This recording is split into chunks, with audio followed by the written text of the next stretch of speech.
మాఘమాసము చాలా విశేషమైనటువంటి వ్రతము ఈ మాఘమాసం. ఎందుకనగా శంకరాచార్యుల వారు పంచాయతన పూజ అని పెట్టారు. ఈ మాఘమాసంలో 4 ఆదివారాలు కూడా సూర్యారాధన చేస్తారు.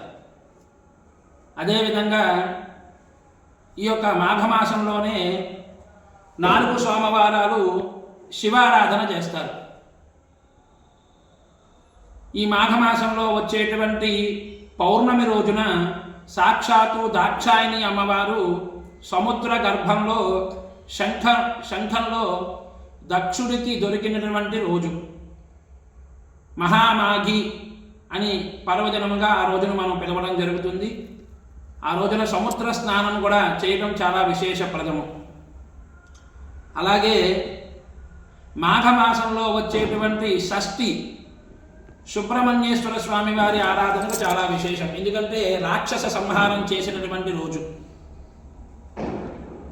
అలాగే ఈ యొక్క మాఘమాసంలో వచ్చేటువంటి శనివారాలు వెంకటేశ్వర స్వామి వారిని, విష్ణుమూర్తిని ఆరాధించడం చాలా విశేషం.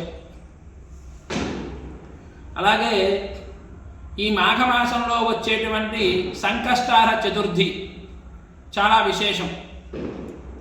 అంటే మనకు 12 సంకష్టహర చతుర్థులు వస్తాయి. 12 మాసాలు సంకష్టహర చతుర్థులు వస్తాయి. అయితే అసలు సంకష్టహర చతుర్థి పుట్టినటువంటి రోజు ఈ యొక్క మాఘమాసం. పూర్వం బ్రహ్మదేవుడు ఈ యొక్క సృష్టిని సృష్టించలేకపోతూ ఉంటుండట. అప్పుడు ఆ యొక్క బ్రహ్మదేవుడు 1000 సంవత్సరాలు తపస్సు చేస్తే వక్రతుండ రూపంలో గణపతి ప్రత్యక్షమవుతాడు. అప్పుడు అయ్యా, ఈ యొక్క సృష్టిని నేను సృష్టించలేకపోతున్నాను అని చెప్పని గణపతిని వేడుకుంటే, అప్పుడు ఆ యొక్క గణపతి వక్రతుండ రూపంలో ప్రత్యక్షమైనటువంటి గణపతి స్వామి వారు నీ యొక్క సృష్టిలో నువ్వు సృష్టించేటువంటి లోపాలు తొండములు అవుగాక అని చెప్పని వరమిస్తాడు. అప్పటి నుంచి చక్కగా ఆ యొక్క సృష్టిని సజావుగా సృష్టించడం జరుగుతుంది బ్రహ్మదేవుడు. ఆ రోజు నుంచి మనకు సంకష్టహర చతుర్థి అనేటువంటి పర్వదినం అని సాంప్రదాయంగా మనకు కొనసాగడం జరుగుతున్నది. బ్రహ్మదేవుడి యొక్క కష్టాలే తొలగించినప్పుడు మరి మిగతా మానవులు కూడా పూజిస్తే చక్కగా ఆ రోజు వారికి ఉన్నటువంటి కష్టాలన్నీ కూడా తొలగిపోతాయని చెప్పని ఆ రోజును సంకష్టహర చతుర్థి పర్వదినము అని పిలవటం సాంప్రదాయంగా కలుగుతున్నది.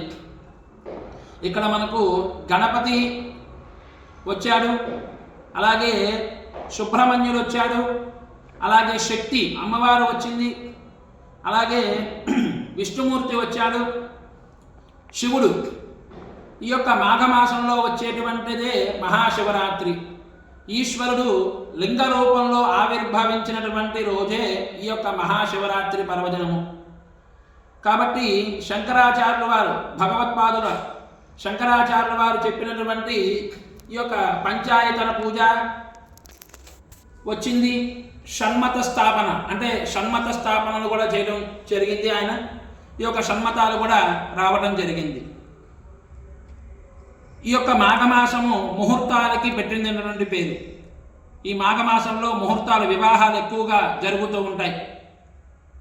ఎందుకు అంటే పుష్యమాసంలో ఎటువంటి ముహూర్తాలు ఉండవు. ఈ యొక్క పుష్యమాసంలో ఎటువంటి పండగలు, పబ్బాలు ఇటువంటివన్నీ కూడా ఉండవు, ఒక్క సంక్రమణం తప్ప. మరి యొక్క పుష్యమాసంలో సంక్రాంతి రోజున కూతుళ్ళు, అల్లుళ్ళు అందరూ కూడా చక్కగా గృహాలకు వస్తారు. వివాహమైనటువంటి వారందరూ కూడా, కొత్త అల్లుళ్ళు అందరూ కూడా వస్తారు. మరి ఇంట్లో ఉన్నటువంటి కొడుకులు వివాహాలు చేయాలన్నా, కూతుళ్ళకి వివాహం చేయాలన్నా ఈ యొక్క మాఘమాసం చాలా విశేషప్రదము. అంతేకాకుండా కార్తీకం, మార్గశరం, పుష్యం ఇవన్నీ కూడా మృత్యుకోర అని చెప్పని పిలవడం జరుగుతుంది వేదంలో, శాస్త్రంలో. ఈ యొక్క మృత్యుకోర నుండి సూర్యుడు తన గమనాన్ని ఉత్తర వైపుగా మలుచుకోవడం జరుగుతుంది, ఉత్తర దిక్కున. అందుకనే ఉత్తరాయణ పుణ్యకాలము అని చెప్పని మనకు ఈ యొక్క మాఘమాసంలో ఉత్తరాయణ పుణ్యకాలంతోనే ఉంటుంది. కాబట్టి ఈ యొక్క మాఘమాసంలో వచ్చేటువంటి సర్వదేవత ఆరాధన, ఈ మాఘమాసంలో సర్వదేవతలకి కూడా చాలా విశేషమైనటువంటి మాసము ఈ యొక్క మాఘమాసము. కాబట్టి ఇటువంటి మాఘమాసంలో వచ్చేటువంటి రథసప్తమి మహాపర్వదినం రోజు 25/1/2026 రోజు 26వ తేదీ 25/1/2026 ఆదివారము, సప్తమి, రేవతి నక్షత్రము, రథసప్తమి మహాపర్వదినాన్ని పురస్కరించుకుని గోలివారితోట శివాలయమునందు, నవలూరు గోలివారితోట శివాలయమునందు చక్కగా భక్తులతో సూర్య నమస్కారములు, నమస్కార ప్రియుడు సూర్య భగవానుడు, నమస్కారాలు చేయించుట. అట్లాగే అరుణంతో, వేదంలో చెప్పినటువంటి అరుణంతో జిల్లేడు సమిధలతోటి అరుణ హోమము, సౌరం మహాసౌరం చెబుతూ పారాయణ చేస్తూ హోమం చేయించడం జరుగుతున్నది. కావున భక్తులందరూ కూడా ఈ రథసప్తమి మహాపర్వదినం రోజున చక్కగా జిల్లేడు ఆకులను 2 భుజముల పైన పెట్టుకుని సూర్యోదయంకు ముందుగా నిద్ర లేచి కాలకృత్యములు తీర్చుకుని జిల్లేడు ఆకులను 2 భుజముల పైన పెట్టుకుని శిరస్సు పైన కూడా పెట్టుకుని రేగు పండ్లు కూడా శిరస్సు పైన ఉంచుకుని చక్కగా స్నానం ఆచరించాలి. ఆ తర్వాత సూర్య భగవానుడికి నమస్కారం చేయాలి. మన దేవస్థానంలో సూర్య యంత్రాన్ని వేసి ఆ యంత్రంలో సూర్య భగవానుడిని ఆవాహన చేసి ప్రాణ ప్రతిష్టాపన చేసి అరుణం, సౌరం, మహాసౌరం వేదమంత్రాలు చెబుతూ భక్తులందరితో కూడా సూర్య నమస్కారాలు చేయించడం జరుగుతున్నది. అనంతరం చక్కగా అరుణ హోమము, పురుష సూక్త, నారాయణ ఉపనిషత్తు అనేటువంటి మంత్రాలతోటి, వేద మంత్రాలతోటి హోమం కూడా చేయించడం జరుగుతున్నది. భక్తులందరూ కూడా ఈ యొక్క కార్యక్రమంలో పాల్గొని సూర్య భగవానుడి యొక్క అనుగ్రహం పొందగలరని విజ్ఞప్తి చేస్తున్నాం.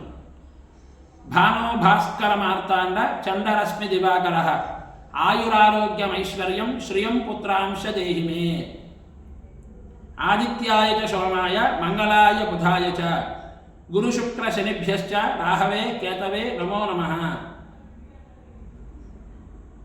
50 మంది భక్తులందరికీ, గ్రూపు సభ్యులందరికీ కూడా ఆ యొక్క ఛాయా ఉషాదేవి సమేత ప్రత్యక్ష దైవము, ఆత్మకారకుడు, ఆరోగ్యకారకుడు అయినటువంటి సూర్య భగవానుడి యొక్క అనుగ్రహం అందరికీ కూడా కలగాలనేటువంటి సంకల్పంతో చక్కగా ఈ యొక్క కార్యక్రమం చేయించడం జరుగుతున్నది.